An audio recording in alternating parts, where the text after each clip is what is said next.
Vamos a acomodar un poquito el tema, porque lo vemos ahí al lado del micrófono a Javier García Cano, profesor de Sistema de Representación Gráfica. ¿Es? Sistema de Representación Geométrica. Ya la cursaste tanto, SRG, que para mí siempre fue SRG. Morfología 1 y 2.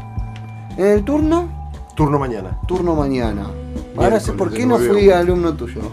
Digo, ¿por qué no cursé con Javier? Un turno muy concurrido en los primeros niveles de la carrera, porque los estudiantes al comenzar la carrera muchas veces no tienen un trabajo relacionado con la profesión. Muchas veces lo tienen porque es la forma de sostener su carrera. Pero digo, es un turno muy concurrido en los primeros niveles, ¿no, Javier? Sí, igualmente desde hace algo así como 2 o 3 años habría que chequear la información mejor con facultad.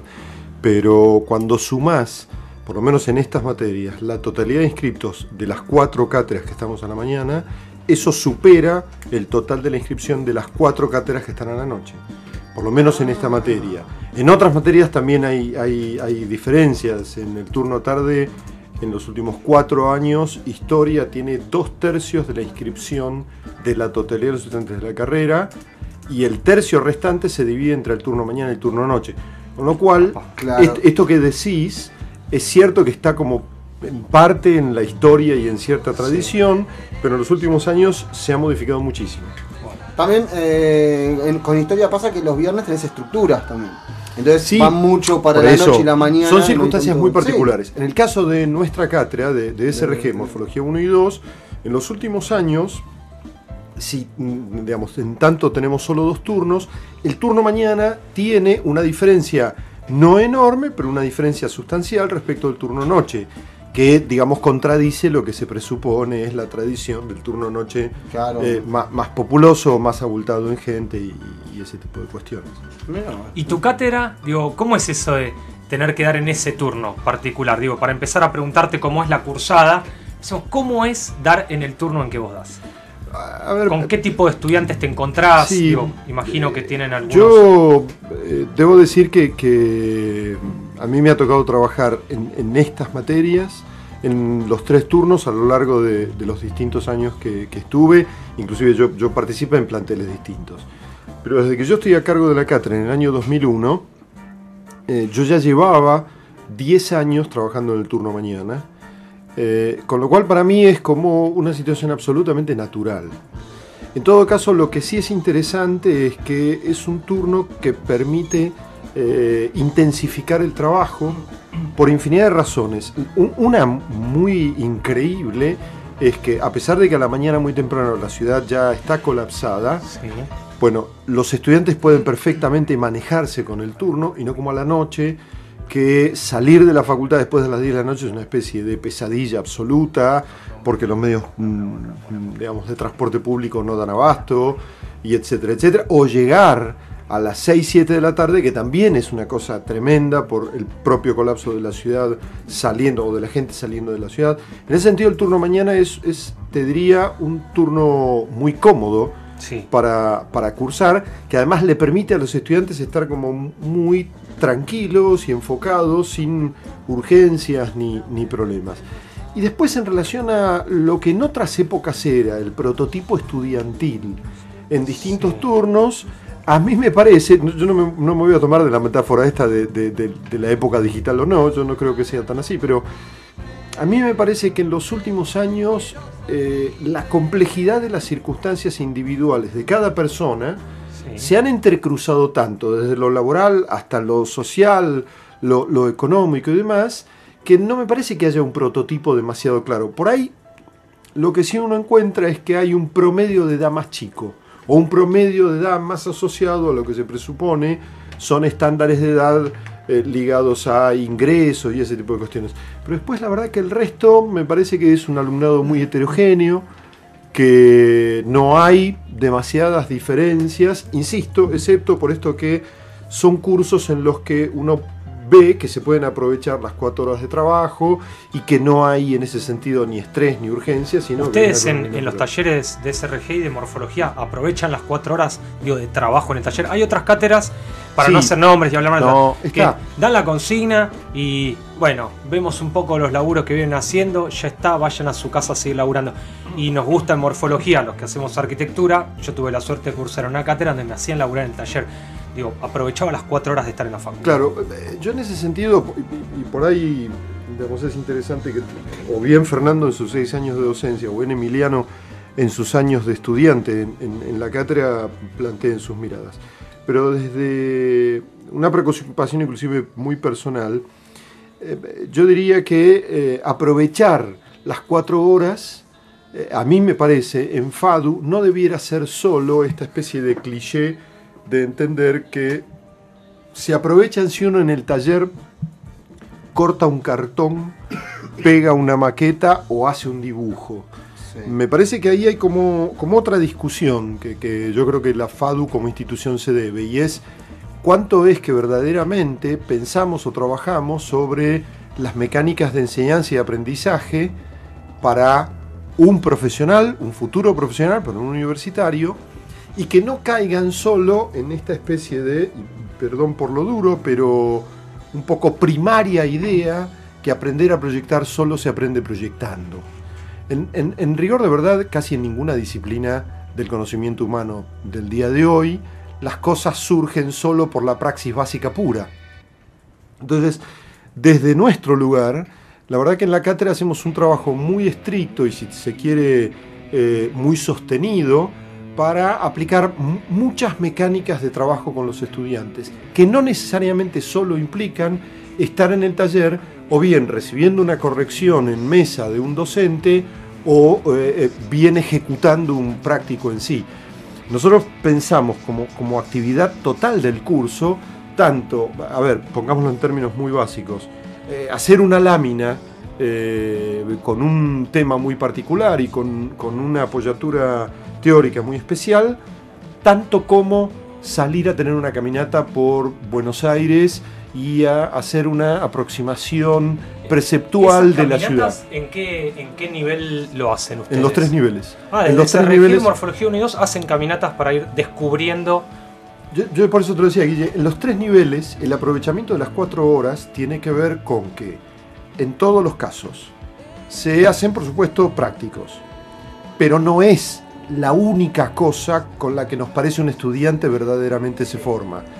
En todos los cursos hay una lista larga de clases teóricas. Qué bueno. Incluso, porque muchas cátedras de morfología no tienen la facultad no es una fundamentales que dan herramientas para que después en el taller podamos desarrollar ideas. La facultad no es una facultad que privilegie métodos de trabajo como el de las clases teóricas magistrales. Sí. Y de hecho, no lo digo en tono crítico mal, pero todos sabemos que en algunas materias que creen que deberían ser únicas, centrales y troncales, por ejemplo, la práctica de construir conocimiento con el verbo y la comunicación verbal y gestual, eso no existe. Sí, en la mayoría de las cátedras de diseño no hay teoría sobre la que uno pueda basar la práctica o el ejercicio que hace en el taller. Bueno, la mayoría de las cátedras de diño no tienen teóricas. En nuestra cátedra, por ejemplo, una actividad que se da en las 28 clases de CRG en alrededor de 14, es decir, 2 por 1, es decir, cada 2 clases una. Y en las de morfología, las 2 cuatrimestrales, en general en un promedio de 8 a 10 sobre 14 clases. Sí. Bueno, una actividad es clases teóricas de taller, que son como muy instrumentales, muy de método, o clases teóricas de aula, las llamamos así nosotros porque van al 3er piso, a la 328, a la 321, donde se plantean como otros niveles teóricos y otros niveles de casuística. Pero eso es parte del aprovechamiento de las 4 horas. Otra parte del aprovechamiento de las 4 horas es hacer ejercicios de lectura. De hecho, el año pasado, en los 2 cursos de morfología, en 1 y 2, hubo 3 mini prácticos, 3 pequeños prácticos, que empezaban y terminaban en sí mismos en 1 hora y media o 2 de aula, donde un grupo de estudiantes que además no correspondía a los grupos organizados según los docentes, sino armando grupos casuales en el momento, bueno, interactuaban con lecturas y contextos, con los adjuntos, conmigo, con los ayudantes, inclusive desarticulando entre ejercicio y ejercicio cada uno. Eso es también otro formato de trabajo que no necesariamente es esta cosa más supuestamente tradicional, y perdonen que lo diga así, pero para mí claramente decimonónica, sí. de, bueno, a ver, El arquitecto aprende a proyectar porque tiene al lado a alguien que le dice proyecta así y no así y sí así todo el tiempo. Nosotros también creemos que es fundamental que el estudiante construya un conocimiento entendiendo la relatividad de lo que incluso un docente le pueda decir, es decir, no pensando en que la cátedra o los docentes lo que hacen es bajan línea de verdades reveladas. Bueno, para eso nosotros entendemos que es sumamente útil que los estudiantes, por ejemplo, salgan a caminar con nosotros 4 horas una mañana, y a lo largo de esa mañana, caminando por 20 o 30 cuadras o lo que fuere, bueno, esa caminata todo el tiempo se hace enfocada y concentrada en ver, mirar, observar, descubrir, analizar rápidamente, percibir.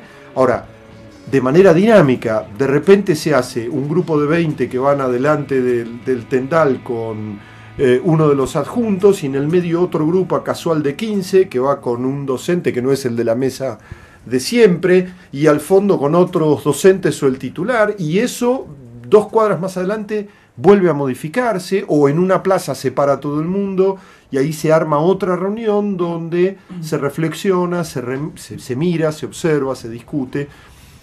La verdad que entendemos el aprovechamiento de las 4 horas como una cosa, te diría, casi hasta escandinava. Es decir, hay mucho por hacer, lo interesante es no dejar de hacerlo, porque no tiene que ver con una cosa de esfuerzo gimnástico, sino tiene que ver con una cosa más de, con mucha tranquilidad, dedicarse a reflexionar, a pensar lo que se le dice y ponerlo en duda si merece la pena. Vamos, como una especie de entrenamiento, si se quiere muy riguroso, pero sobre el pensar, más que esta cosa de producir irreflexivamente, porque finalmente se supone que para proyectar hay que proyectar.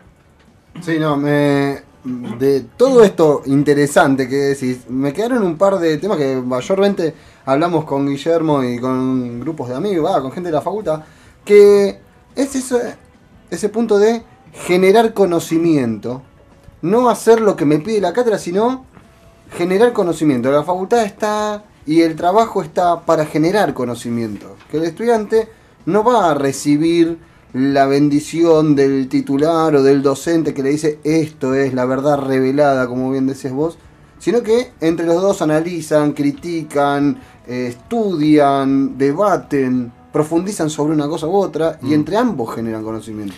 Sí, si me permitís, yo voy a hacer 2 observaciones.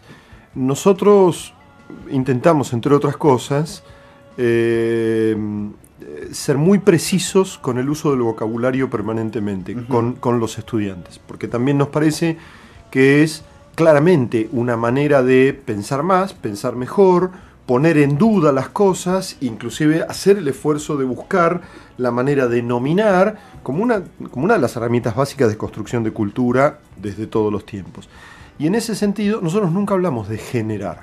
Nosotros hablamos de construir. Construir, esa era la palabra, no me salía, no encontraba, era construir. Y no tiene un sentido menor para nosotros. No, perdóname, pero era esa la frase. Más allá de las líneas de pensamiento en pedagogía sobre el problema, para nosotros tiene un sentido muy concreto, que es, entendemos, en el marco de una universidad pública y de un país que intenta construir una democracia de algún tipo, para nosotros es muy importante que un ciudadano que además estudia en la universidad, finalmente son casi todos 18 años para arriba, que ese ciudadano entienda el valor de lo que son los significados, los conceptos, las ideas y su capacidad de comunicación frente a eso.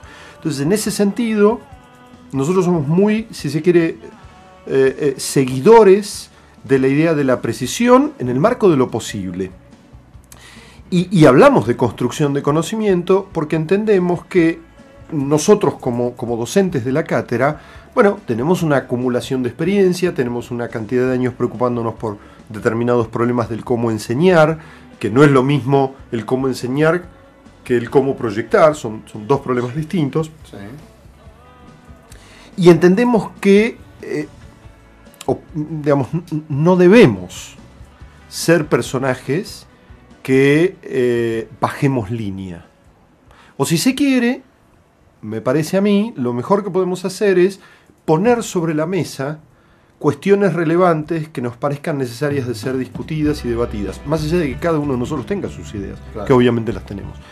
La verdad que en ese sentido, a mí me parece, esto es una cosa muy personal que voy a decir, a mí me parece que la mejor contribución a una mejor democracia en el país no tiene que ver con lo que se ha hecho en los últimos 80 años, que es bajar línea con algún discurso, más allá que los hechos pudieran leerse como contradictorios o no, sino muy por el contrario, acompañar a un estudiante, acompañar a un ciudadano a que conozca más y que con eso construya más. Por eso decimos construir, porque en realidad nosotros entendemos el trabajo que hacemos de docentes en la universidad como acompañantes, obviamente con un proyecto, con una idea previa, con una cantidad de objetivos que finalmente ponemos nosotros y no los estudiantes, pero nunca entendiendo la idea como de solamente proponer que ese camino es el único, sino intentando dar herramientas. De lo que decía Marcelo antes, yo creo que en ese punto el trabajo que nosotros hacemos en las 3 materias es instrumental, pero no por la lógica más básica de instrumental porque aprenden a dibujar no sé qué y qué sé yo, porque hacen sombras, sino más instrumental en el sentido conceptual, en el sentido de cómo ayudamos con nuestra experiencia a que vos afrontes problemas y que finalmente los resuelvas.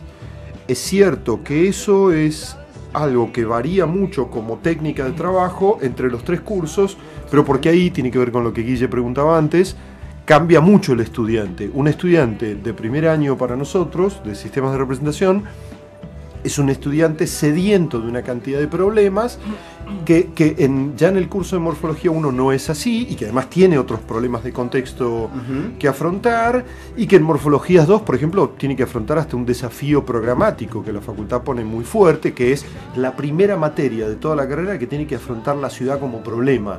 Y sin embargo, hasta ese momento prácticamente en ningún otro curso ha hablado ni ha podido oír sobre la ciudad, razón por la cual nosotros en SRG salimos a hacer caminatas por la ciudad. Contanos, a ver, un poco, Javier, ¿quiénes son los que te acompañan? Año, división, colegio. Así por lo menos los hacemos hablar un poco, ¿no? ¿Cuántos kilómetros hicieron para llegar? Totalmente. Fernando Mayolo es docente de la cátedra desde hace 6 años y además estuvo en cursos en la cátedra. A ver, Fernando, por favor, enlístese al micrófono. Buenas noches. Preséntese. Buenas noches. Muy bien, Fernando, docente hace 6 años. ¿En qué nivel, perdóname? En sistema de representación geométrica. SRG, bárbaro. O sea que los agarrás de chiquitos. Los agarro de chiquitos, sí. Sos el modelador, el primer modelador, por lo menos de ese alumno, que inocentemente estudiante se presenta. Se va a enojar Javier porque le decís alumno. Ya dijo que era muy preciso con muy las palabras. Muy preciso con las palabras, sí, no, sabés cómo me puse coloradísimo. Porque yo sabía que era construir, pero no me salía la palabra. Bueno, pero cuando vos venís poniendo en un texto, y el estudiante se presentó porque como tal, no podés repetir, tenés que buscar un sinónimo de la palabra estudiante. ¿Cuál pones? Bueno, vos sabés que yo no estoy muy de acuerdo con la teoría de la repetición o no. Una cosa es la literatura, una cosa es la poesía, otra cosa es la novela. Yo una vez trabajé con un investigador del área de la antropología social que decía: cuando uno escribe con un objetivo muy concreto, que yo, un paper científico o un texto, digamos, para un práctico, lo importante no es si la palabra se repite o no, es que la precisión sea clara. Claro. Y en ese punto, es cómico que aquel lo recuerde, yo no pensé que lo recordaría. Para mí hay una distinción enorme entre el alumno y el estudiante. Y la mayor distinción es, se presupone que el estudiante es el tipo que decidió que quiere estudiar, que tiene una acción proactiva sobre lo que quiere hacer con su futuro. Claro. Y que está ahí porque él quiere, no porque nosotros querramos, aunque para nosotros sea trabajo. Bueno, como diría un contrato entonces, claro, de aquí en adelante, llamado el estudiante. Sí, los agarras en primer año. Primer año, cierto. ¿Y cómo arrancaste a ser docente primero? ¿Cómo arranqué? Qué buena pregunta. No, la verdad es que terminé el curso vertical de las 3 materias y la verdad que sentía mucha afinidad con el proyecto de la cátedra y también con el plantel docente. O sea, la verdad que la relación que se construye entre el docente y el estudiante en ese sentido es muy fuerte por este tema de la reflexión y cómo construir ese conocimiento entre las dos partes. O sea, no se trata de yo estoy en una posición superior a vos como estudiante y te digo exactamente qué es lo que tenés que hacer, sino como que es todo siempre un ida y vuelta y de eso se va generando el trabajo y el conocimiento. Se dio naturalmente. Exactamente. Claro. Y a tu lado está Emiliano. Hola, ¿qué tal? Buenas noches. Buenas noches. Emiliano, apellido. Caicials, estudiante de la carrera de arquitectura y como es, y exalumno de la cátedra de García Cano, vertical también.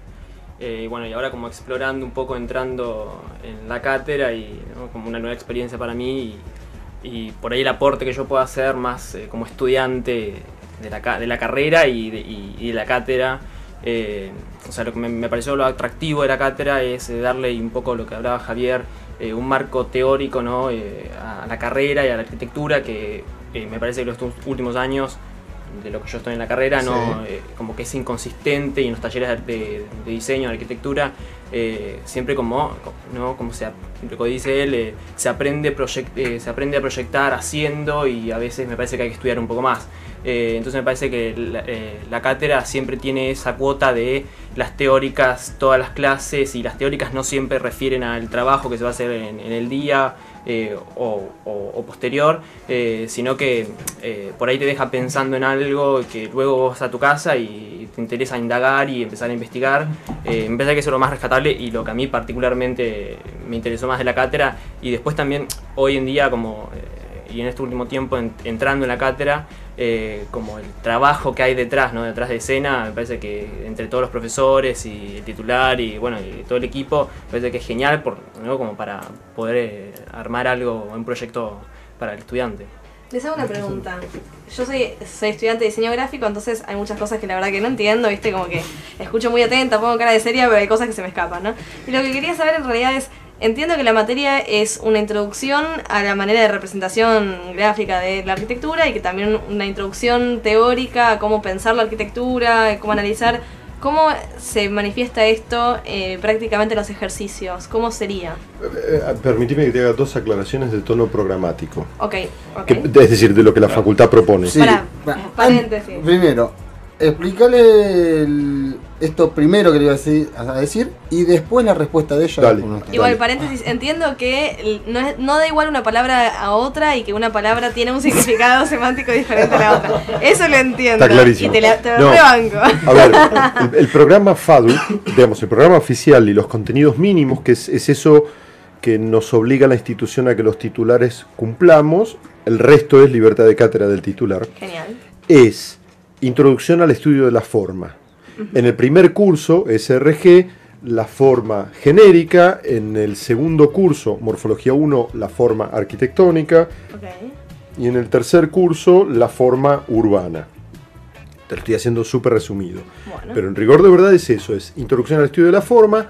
Eso se complementa con elementos de representación. Y después lo seguimos. Javier, y después de la música, ¿nos podés contar algo de los ejercicios que tienen que ver con eso? Sí, totalmente. ¿Qué vamos a escuchar, John?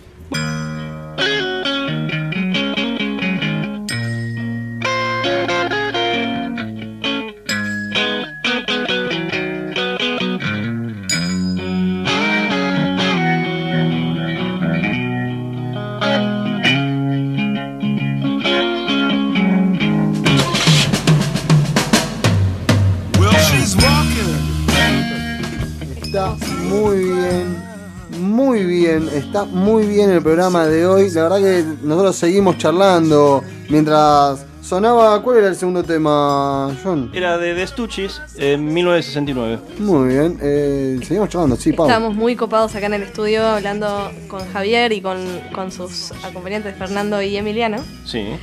Sobre cuestiones de la carrera, sobre cuestiones históricas de la FAU, de cómo se fue generando la carrera. Y estamos hablando antes de irnos al corte de cómo son los trabajos prácticos para aquellos que no entendemos, que no estamos en la carrera de arquitectura, cómo es que se plasma en SRG los ejercicios, cómo es que se aproximan a la carrera. Bueno, yo de vuelta marcaría, tanto en morfología como SRG, nosotros tenemos una manera de trabajar que es claramente distintiva y que tiene que ver con más allá de lo que el programa que yo decía antes implica, desde el primer curso, desde SRG, al curso de morfología y en el curso de morfología 2, todo el tiempo trabajando con estudios de casos. ¿A qué llamamos estudios de casos? Literalmente, tomar situaciones arquitectónicas ya existentes y estudiarlas como, si se quiere, como una excusa con el formato de los trabajos prácticos, pero también revisarlas con las otras actividades, con las lecturas, con los teóricos, con las caminatas o incluso con el viaje que hacemos en el segundo cuatrimestre. En ese sentido hay una cosa muy, muy concreta, y es, para nosotros el objeto concreto con el que tiene que formarse un profesional de arquitectura es la arquitectura, dicho esto de la manera más amplia posible. Por lo tanto, lo que hacemos es, en los 3 cursos, estudiar casos con situaciones y aproximaciones distintas. En Morfología 1, los casos se estudian como objetos, si se quiere, no aislables de su contexto, pero queda claro que el contexto no es el problema a estudiar. Y en cambio, en Morfología 2, lo que se estudia son esos objetos en contexto, porque el objeto con el que realmente tenemos que trabajar es el contexto, es la ciudad, es el conjunto de las arquitecturas que hacen ciudad. Entonces, en realidad, si se quiere, la técnica de trabajo es parecida, porque todos nuestros estudiantes, insisto, de primero, de segundo o de tercer año, trabajan con arquitectura, y por eso nosotros decimos muy, muy rápidamente, estudian arquitectura, aunque pueda sonar a una obviedad. Y también queda claro que la otra cosa que hacemos con los prácticos es, aunque lo diga por la negativa, es no proyectar. ¿Y por qué? Bueno, primero porque nos parece que la facultad tiene una sobreabundancia de la misma técnica. Y esto no redunda en una buena formación más integral, redunda en una formación muy sistémica pero poco reflexiva. Y segundo, porque en general el estudiante de arquitectura define mucho el problema del estrés como esta cosa de todo el tiempo tengo que entregar no sé qué, dejar de dormir y qué sé yo, y siempre está asignado por lunes y jueves tengo más exigencia que otros, porque además hay una sola materia que tiene la doble carga horaria respecto a todas las otras. Entonces, en ese sentido, nosotros preferimos no entrar en el mismo debate, no entrar en el mismo corrimiento y sobrecargar de estrés al estudiante. Preferimos que el estudiante con nosotros no tenga el estrés de tener que proyectar y que sí pueda relajarse, aislarse, bajar 3 cambios y estudiar tranquilamente. Si se quiere, eso es un resumen. Quizás lo nombraste así al pasar, pero muchos de los estudiantes que nos están escuchando, sí, imagino ya deben estar preguntando en las redes sociales, porque dijiste el viaje que hacemos en el segundo cuatrimestre. Para los estudiantes es importante poder viajar, poder recorrer, poder hacer como una experiencia conjunta en algo de un viaje. ¿Cómo es que lo hacen? ¿Qué hacen? ¿Qué es el viaje? ¿En qué nivel? Para nosotros también es muy importante viajar, porque además merece la pena aclararlo. Por ahí Emiliano lo va a contar sobre sus propias experiencias. Es un viaje de arquitectura. Son viajes cortos, es un fin de semana, saliendo un viernes, volviendo domingo a la noche o lunes a la madrugada. Pero a ver, es viaje de arquitectura.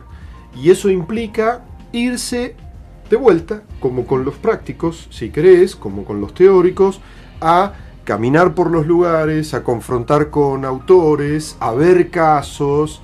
Inclusive nos ha pasado, yo me acuerdo hace 2 años, Emiliano estaba cursando, además me acuerdo de las caminatas que teníamos juntos, que fuimos a una ciudad como Madariaga, provincia de Buenos Aires, ciudad de producción agrícola ganadera, que decidimos ir aun cuando nadie de la cátedra conocía Madariaga. Y entonces el viaje fue ir a descubrir ese lugar, todos juntos, un grupo de 100 y pico de personas, a caminar por el pueblo, a descubrirla, a entenderla, a charlarla.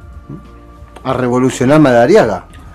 No creo. Más o menos, 100 y pico de personas en Madariaga. ¿Qué pasó acá?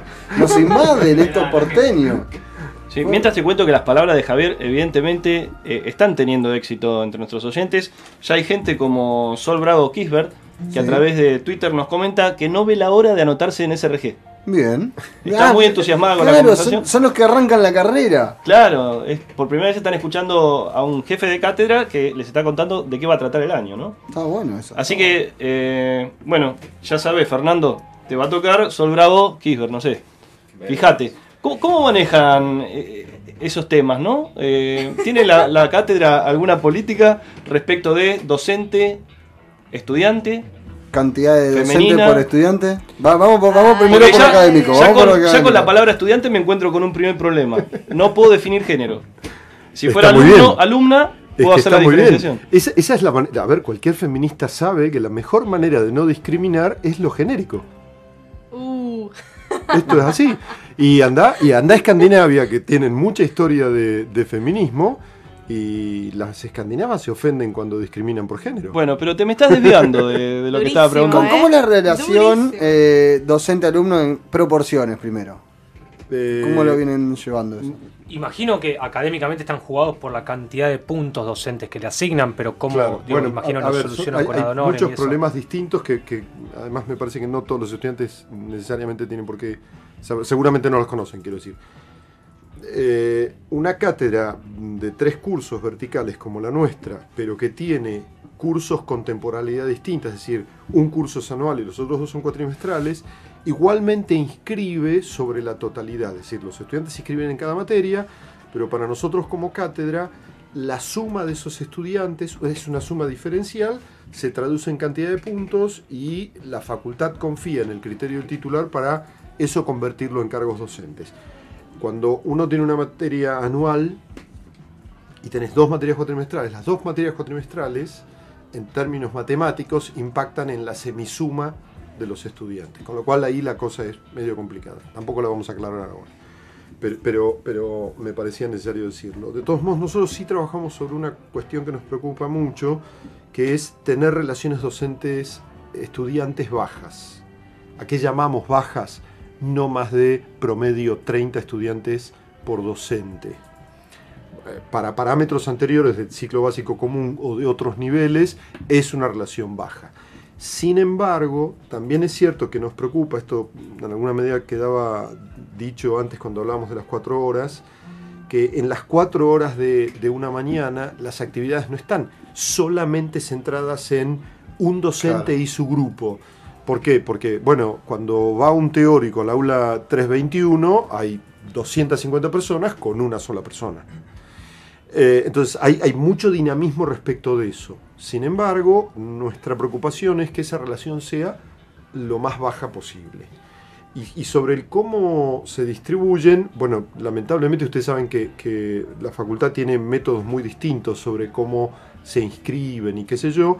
En estas materias, por un consenso que tenemos las 8 cátedras desde hace más de 10 años, en sistemas de representación se inscribe con cierta libertad, pero como un tope que tiende a tratar de distribuir igualitariamente las inscripciones. Igualmente nunca quedan todas las cátedras iguales, pero sí es cierto, el sistema no es malo, el sistema es bueno, que permite no tener grandes desequilibrios, es decir, no tenés un taller de SRG que tenga 800 y otro que tenga 70. Uh-huh. En general, el promedio es 200, algunos un poco menos, algunos un poquito más. Luego, en Morfología 1 y 2, sí, eso está totalmente liberalizado.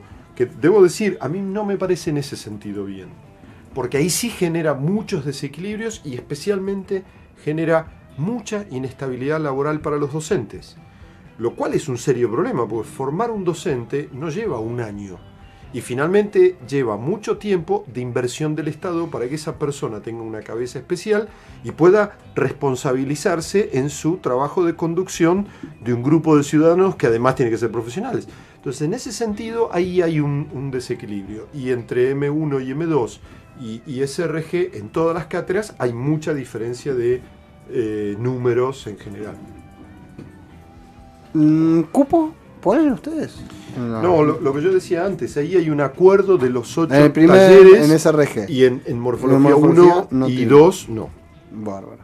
Ahora, vos, Jude, fuiste docente en una época. ¿Y qué fue lo que te dijeron? Ni bien entraste al taller, ¿qué te dijeron el resto de los docentes? Me encararon unos docentes, ¿sí? Vos sos nuevo acá, sí, arranqué como ayudante. Bueno, no era Adonore, no estaba con nombramiento ni nada, era un ayudante. Bueno, te cuento, tal docente y yo somos los que elegimos a las chicas lindas en el grupo. Vos, este año nada. Pues no digas la cátedra, pero Fernando, ¿no? Fernando, ¿en SRG pasa eso? No, ninguna banda. Muy serio lo dice, ni siquiera lo podés seguir molestando. No, bueno, tiene a Javier al lado, ¿no? Javier, Me voy. ¿te ha pasado en algún momento que algún docente tuvo alguna relación o vínculo con su estudiante? Sí, ha habido muchos casos.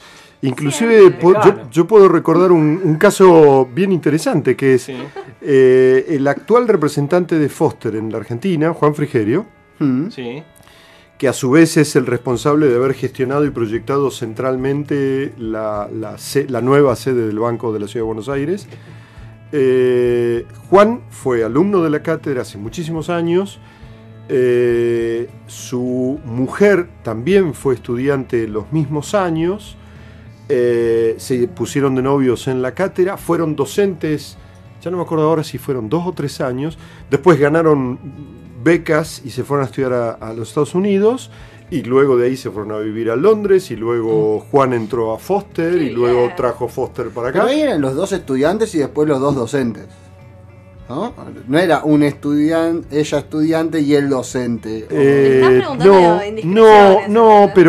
Pero es cierto que en el seno de la cátedra construyeron el inicio de su relación. Justamente en el seno fue. Se construye mucho en la cátedra. No solo se construye conocimiento, a veces se construyen otro tipo de Acá relaciones. los docentes miran para abajo. se hacen Generalmente lo que sucede con sí, claro, sí. Con los estudiantes es que en la mayoría de los casos ellos conocen o tienen algún conocido, algún amigo que ya cursó con nosotros y le recomiendan a algún docente. Claro. Y si no, bueno. Bueno, en tu caso, mucho, claro, en SRG. Recién, eso que vos decías, Gastón Gordín en Twitter dijo: las teóricas y mis clases no hubieran sido lo mismo sin. Mis clases no hubieran sido lo mismo sin las teóricas de García Cano. Así que, muy recomendadas sus teóricas, parece. Mis teóricas de historia no hubieran sido lo mismo sin el genio de García Cano. Ahí te lo leí textualmente. Yo lo acabo de conocer y me parece súper interesante todo esto. Es más, me dieron ganas de ir a la clase, así te digo. Podrías hacerlo. Sabés que podés inscribirte en el departamento de alumnos para cursar materias de otras carreras. Me encantaría. A mí, de entrada, conociéndolo, lo que me llama mucho la atención es que se dedique a una materia gráfica siendo tan correcto y tan estricto con el vocabulario y con el discurso y con el mensaje, ¿no? Es que justamente... digamos, una materia en la que dibujás, que debería ser algo como muy expresivo y muy es como muy metodológico. Me parece interesante eso. Pasa que no es solamente eso. No es solamente eso él. Porque vos también estás en un instituto de investigación. Bueno, sí, eso es como otra parte de mi trabajo en la universidad. Sí, yo soy investigador de la universidad y estoy en el Instituto de Arte Americano de la facultad. Pero a mí me gustaría hacer una corrección sobre eso que estabas diciendo. Te va a corregir. Cada vez que decís algo te corrijo. Te va a poner un 2 a todo. No, y vos sabés que tenemos un muy bajo índice de bochazos. Es una cátedra con muy poca deserción y muy poco bochazo. Bueno, ahí se acaban de anotar 3 más. Los que estaban dudando se acaban de anotar. No, muy cierto, es cuestión de ir a ver los récords en la facultad. No te olvides que en términos de programa ya no es una cuestión de decisión nuestra de cómo dictar las materias. Las materias son estudio de la forma. Y en ese punto, digamos, más allá de la componente gráfica o no, o más allá de alguna tradición, nuestro objetivo concreto es hacer que los estudiantes sepan qué es la forma, entiendan cómo se da, cómo se puede operar con ella, cuál es su implicancia en la arquitectura y finalmente, obviamente, cómo proyectar. Entonces, en ese sentido, tenemos como una superposición, porque por un lado es verdad que para hacer todo eso necesitas dibujar, claro, pero a la vez el objetivo no es que dibujes excluyentemente y sin sentido. No, aparte se proyecta tridimensionalmente. Sí, o sea, lo ves de la técnica, obviamente. La técnica es como cualquier otra cosa que vos necesitas dominar, como en el arte, para poder hacer. Pero el sentido de estas materias es estudiar un problema concreto, llamado forma, en distintas escalas, con el cual vos como arquitecto vas a tener que operar. Entonces, en realidad ahí, yo la distinción creo que la hago, digamos, me parece que no es menor. Es una materia en la cual uno tiene que entrar a un campo de conocimiento muy complejo y hasta te diría ilimitado, como es el problema de la forma, dicho genéricamente. Ahora, si tuvieras que decir, me imagino, sobre todo en el primer año, vos vas a recibir estudiantes que provienen de diferentes colegios secundarios. Puedes tener alguno que viene de Bellas Artes, que puede ser muy expresivo, y tenés alumnos por ahí que vienen de un colegio técnico que son un poco más duros, pero más estructurados a la hora del dibujo. ¿Cuáles ves que son los que mejor se desenvuelven a la hora de cursar tu materia? Todos y ninguno. Porque en realidad no depende de ese antecedente. Por otro lado, no te olvides que todos nuestros estudiantes pasan por el ciclo básico común. Y eso implica un camino andado que claramente marca a la gente. Entonces, desde ese lugar, te diría que nosotros no tenemos mayores distinciones. Lo que sí sucede es que, por supuesto, un estudiante que hizo escuela secundaria técnica y que hizo un tipo de dibujo durante años, bueno, tendrá más rapidez para resolver una serie de problemas y tendrá que hacer otro tipo de trabajo cuando tiene que confrontar el hecho de que se le dé un texto y se le diga reflexionar sobre estos conceptos, distinto que otro que hizo, no sé, orientación social. Depende más del estudiante. Y para Morfo, la misma pregunta que le hacíamos a Gabriel, le digo, cuando vienen de otra cátedra de SRG y se inscriben en Morfo 1, o algunos que en el último nivel de Morfología, Morfología 2, deciden elegirte como profesor y a tu equipo docente para que los conduzca. Digo, ¿encuentran problemas para adaptarse al proceso, a la dinámica? Digo, ¿cómo tratan justamente los casos de gente que viene con otras cátedras? Pues sabés que no. Justamente porque siendo esta modalidad de trabajo donde los estudiantes no tienen que dedicarse a proyectar según los deseos del docente, lo digo por ahí un poco duramente. Sí. Cuando el estudiante no tiene que actuar para el docente, el estudiante lo que tiene que hacer es estudiar sobre un menú que se le propone, pero finalmente estudiar y, si se quiere, despojada y libremente los problemas y pensar sobre esos. La verdad es que no es una cátedra para nada compleja para incorporarse. Puede ser que sea, si se quiere, es una cátedra que no necesita que se cumpla a rajatabla la verticalidad. Digo, que hayas cursado SRG, Morfología 1 para llegar a 2. No tenés ganas de hacer la cátedra que venías haciendo, García Cano es una opción en la que te puedes incorporar tranquilamente. Largamente, porque, de vuelta, lo que más puede pasar es que te sorprendas que, qué sé yo, te sentás delante de un docente que no te va a decir, el programa es tal, el lote es tal, proyecta no sé qué. Te vas a sorprender que te van a decir, che, andá ahora arriba que hay una teórica, y la semana que viene hay otra teórica, y después vení que vamos a leer un texto. ¿Por qué? Porque, bueno, estas no son prácticas demasiado comunes, sobre todo en estas materias en nuestra facultad. Probablemente Emiliano lo pueda plantear en otros términos frente a su propia experiencia. Sí, como con respecto a eso, primero quería aclarar algo que me parece que es fundamental, y yo como estudiante, que el estudiante cuando entra puede elegir, ¿no?, el docente, si quiere, si tiene referencia a alguien que puede cursar. No es como que es descontracturado en ese sentido, no hay un sistema que te impone, bueno, vos tenés que formar este grupo. Me parece que eso está bueno como con la relación docente-vínculo que se arma. Y por otro lado, me parece que, de hecho, en mi experiencia, yo cursé SRG y luego pasé Morfología, y en Morfología me acoplé, son trabajos grupales y con otros compañeros que venían de otras cátedras que no eran de García Cano, y el trabajo me parece que hasta se enriquecía porque desde la perspectiva de la otra persona que tiene otra carga de SRG, y siempre hay mucha gente que queda como con las ganas de haber hecho la cátedra y por decir no hice SRG, no puedo entrar ahora en Morfología, y es como que hay que desmitificar totalmente eso, porque me parece que el aporte hasta a veces es más rico, y más si compartís con alguien que estuvo y otro que no en la cátedra. Me parece, con mi compañero que cursé Morfología y mi anterior compañero diferente también que cursé Morfología, me parece que la experiencia que yo me llevé particularmente era mucho más enriquecedora. Entonces me parece que hay que sacar como ese miedo, si se quiere, de la verticalidad. Me parece que... De hecho, el 50% de los docentes no son docentes que hayan hecho la totalidad de los cursos de la cátedra. Claramente es así. ¿Y son todos docentes hombre o hay docentes mujer también dentro de la cátedra? Ay, quiero saber si ligamos bien o ligamos mal. Temático. Sí, viene por ahí, ¿viste? Viene por ahí. Yo busco la descontracturación. Es su función. Sí, hay un plantel docente mixto. Sonrisa. Bien, listo. Levantan las manos o sea que ligamos mal. Yo no fui. Vale.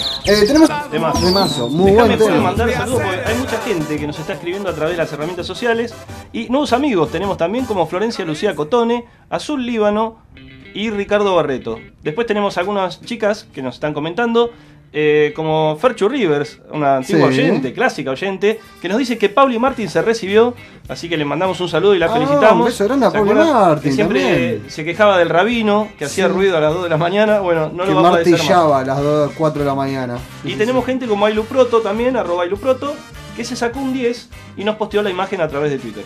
Bien, Guille sacó un 7. Y Felicidades a todos. no voy a seguir con el tema.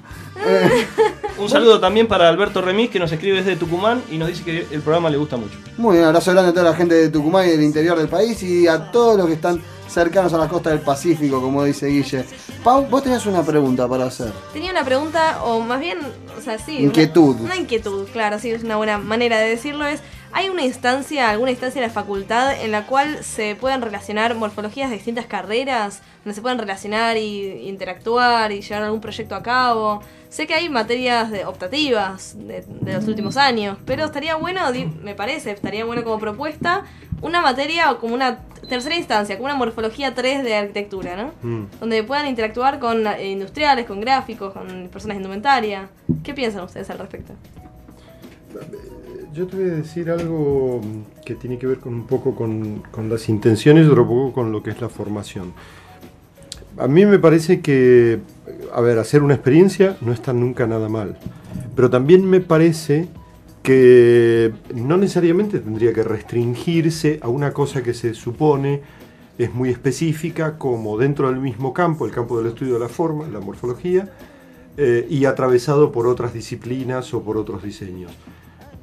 La verdad que en términos formativos, para que la cabeza de alguien piense más, por ahí es más interesante que ya que se hace una experiencia breve, un estudiante de arquitectura, ¿sí?, tenga que cruzarse con un estudiante de cualquier otra disciplina, solo como ensayo de construir conocimiento nada más.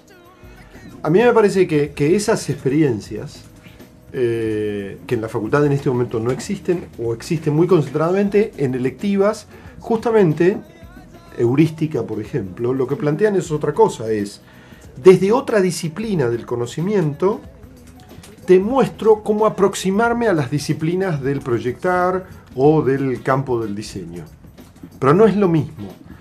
A mí me parece que en realidad lo más interesante desde la universidad pública es hacer que un estudiante construya herramientas propias para que después, en la más absoluta soledad del trabajo, que siempre es así, aunque sea trabajo interdisciplinario, transdisciplinario, en equipo, finalmente el trabajo siempre tiene una componente de un individuo afrontando una cosa, y más en la Argentina. Bueno, esa persona tenga herramientas y haya construido, metodologías propias de trabajo que le permitan afrontar los problemas. Me parece que eso es mejor, pensando en la formación de un profesional. Claro, aparte, como aplicación práctica en un ejercicio, me parece muy complicado, teniendo en cuenta que cada morfología tiene su universo, su tecnicidad y su manera de desarrollarse. Es muy difícil para otros estudiantes de otras carreras que no tienen nada que ver poder practicarlas y proyectarlas. Yo no sé, yo creo que eso depende del diseño, de cómo los docentes organicen una experiencia de esas. Me parece que no es complicado, la verdad, a mí no me parece que es una cosa complicada. Y también depende, por supuesto, de los objetivos que tengas para hacer con un ejercicio corto una cosa así. Yo lo que creo es que FADU no tiene eso. Creo que se podría hacer. Ahora, a mí me parece que sería mucho más redituable que en vez de tener como esa cosa así casi endogámica en el campo del diseño y nada más, justamente aquellos que estamos en las disciplinas del proyectar podamos cruzarnos, como pasa con todos los seres humanos, con otros. A ver, es muy difícil que un abogado solamente se relacione con abogados. Es muy difícil que un médico se relacione solamente con médicos. Y eso pasa con todos los campos, pasa con cualquier cosa. En ese punto yo creo que es mucho mejor en términos de digamos, lo que un país necesita, que los profesionales, insisto, de una universidad pública, además, tengan un entrecruce y tengan entramado y tengan capacidades reflexivas tales que les permitan imbricarse en toda la sociedad y trabajar con toda la sociedad abiertamente. Es muy difícil que un estudiante de la FAU se pueda relacionar con alguien, porque no tiene tiempo. Ya partimos desde ahí. No, antes que se nos termine el programa, te queríamos preguntar un poquito sobre el Instituto de Arte Americano. De ¿qué es lo que haces ahí siendo investigador? Yo sé un poquito de que estuviste con el tema del galeón, ese famoso galeón que se encontró, muy interesante. ¿Sí? Para que te conozcan un poquito, aquellos que están escuchando. Bueno, no es solamente morfología esto. Está bien. No, es verdad, yo en la facultad además soy investigador desde hace muchos años y además soy profesor adjunto de la cátedra de historia del arquitecto Carlos Pernot. Como especialidad mía, posterior a recibirme de arquitecto, yo desarrollé lo que se conoce en términos genéricos como preservación de patrimonio cultural subacuático. No, qué lindo. Sí. No sé si es lindo, pero es re loco. No sé si es lindo, pero es re loco. Que tiene como muchas ramas. Y es verdad que hace 4 años atrás, en Buenos Aires, se dio un hallazgo casual, un hallazgo fortuito, en una obra, con una retroexcavadora, un operador topó con algo que no entendía bien quién era, y qué era, y que terminaron siendo restos de una embarcación naufragada, de un barco que naufragó, que no era un galeón. No era un galeón. Por más que todo el mundo lo lleno de oro.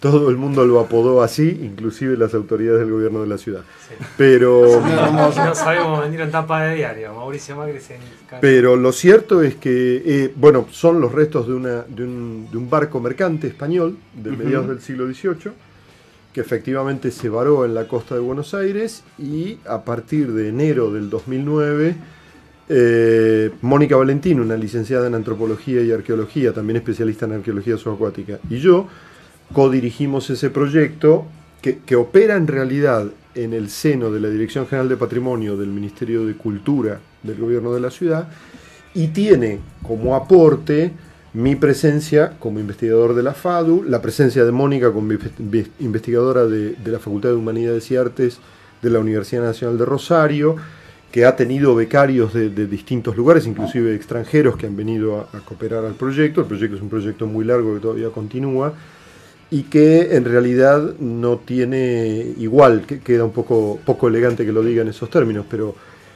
no hay ningún proyecto igual en toda América Latina, no ha habido restos de una embarcación encontrada en esos términos, y con una colección tan grande, en tanto parte de la carga de ese mercante se fue a pique con el buque, y la excavación dio resultado no solo los restos del barco, sino también esa colección, la colección de los objetos. Lo único parecido, tiene muchas diferencias, es los restos de un barco que se encontraron también del siglo XVIII en las excavaciones después del atentado de las Gemelas en New York. Cuando se retiraron todos los escombros debajo de las Gemelas, cuando empezaban con la obra de excavación para las obras nuevas, encontraron restos de una embarcación aparentemente construida en el Hudson, ahí en New York, así que no es una embarcación europea, es de la misma época, pero en principio es más pequeñita, y estaban solo las tablas del barco. En este caso está lo que quedó del barco más la carga, más lo que quedó de la carga. Eso es uno de los proyectos.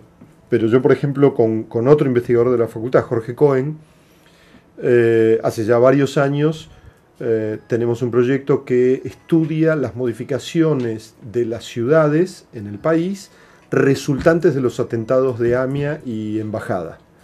Jorge, por ejemplo, es además sobreviviente del atentado de Embajada y no es arquitecto, con lo cual juntos armamos una metodología para relevar esas situaciones, para tratar de catalogarlas de alguna manera y explicarlas desde un lugar que tiene que ver con la forma de la ciudad, la forma de la arquitectura, pero no aisladamente, sino también en relación a lo que el común de la gente, que no tiene la preocupación disciplinar de la arquitectura, lee de eso.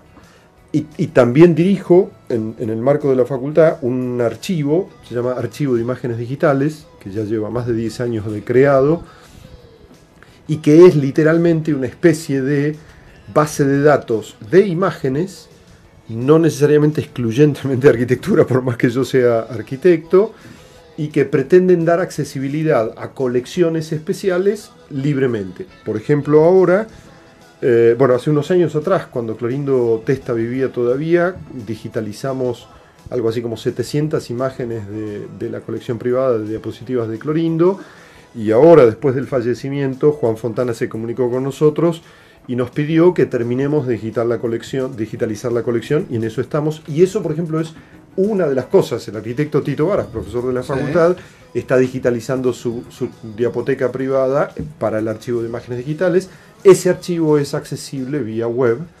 Lo pueden entrar desde la página de la facultad o de la URL directa, que es aidfadu.com.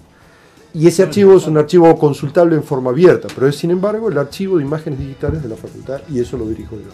Muy bueno, que esté aparte al alcance para cualquiera que tenga una computadora.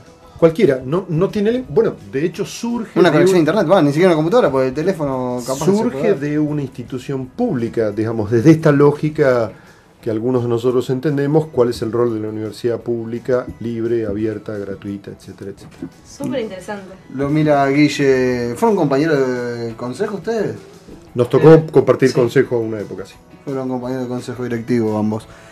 Una última pregunta, no sé si alguno tiene algo más, pero por lo menos de mi parte. Ustedes al finalizar la cursada, ¿no? ¿Hacen alguna especie de encuesta que algunas cátedras realizan, ¿no? ¿Se fijan?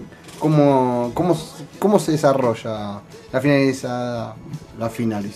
Sí, la finalización. La finalización, está, me voy a pegar un cachetazo, ya no me va a corregir más, me parece. A ver, quien nos va a contestar es Fernando, me parece. Sí, no sé, acá me están mirando, me pusieron Te la presión. todo, sí. me parece. Medio como que no me queda otra. No, el tema del fin de los cursos, cuando nosotros devolvemos las notas, generalmente eso se hace con contraposición de unas encuestas que le damos a los estudiantes con una serie de preguntas acerca del desarrollo de los cursos, los prácticos, las teóricas, las caminatas, como para que nos cuenten brevemente su opinión acerca de qué les parece y qué podríamos mejorar. Antes de darle la nota, ustedes le dicen, bueno, entregame la encuesta y después te doy la nota. Sí. Y aunque parezca raro, por cómo me lo preguntas, no, parece extorsivo, ¿no? Raro. No, la verdad que son muy sinceros con las respuestas. A mí me pasa eso. La verdad es que las respuestas son muy sinceras en la mayoría de los casos, se expiden bastante con las respuestas. Muy anónimas también. Sí, son anónimas. Son obligatoriamente anónimas. Genial. Y por más que la encuesta se les entrega antes de recibir la nota, ¿sí? Los estudiantes reciben su nota y entregan las hojas, y las hojas no se entregan ni firmadas, ni señaladas, ni mucho menos, con lo cual no resultan extorsivas. Digamos, son claramente anónimas, con lo cual cada uno dice... Buenísimo. Es el día de levantamiento de actas, claramente, al final de todo. Democrático. ¿Y ustedes en eso encuentran una buena aceptación, por parte de los estudiantes cuando analizan estas encuestas? Sí, generalmente los datos son buenos, pero siempre hay algunos detalles para corregir, que eso es lo que nos motiva a cada pretemporada, si se quiere, de febrero a marzo, ponerle pilas a eso, como para ir mejorándonos cada año y poder que nos... Igualmente intentamos, aunque sea muy breve, en el momento en que se hace toda la ceremonia de levantamiento de actas, que siempre es muy engorroso, reunir a los estudiantes, aunque sea media hora, en general conmigo, mientras todo el mundo está cargando actas y firmando libretas, conmigo media hora, una hora, más o menos. Emiliano de la última la recordará porque participamos juntos de eso, donde a los estudiantes se les pide que digan todo lo que les parezca, o digan todo lo que quieran. Y insisto, hoy yo a la tarde estuve reunido con 2 estudiantes que cursaron, uno el año pasado y otro hace 2 años, hablando de los cursos y de qué críticas tenían o qué sugerencias hacían, que es lo que decía Fernando, y que también en las encuestas figura. Hay un ítem que es, por favor, sugerinos todo lo que a vos te parezca que merezca la pena hacerse y no hacemos, o cambiarse porque no hacemos bien. Bueno, altamente recomendable la cátedra de Javier García Cano, tanto para SRG como Morfología 1 y 2, por lo menos por mi parte. No hago arquitectura, pero si la hiciera también estaría en la cátedra.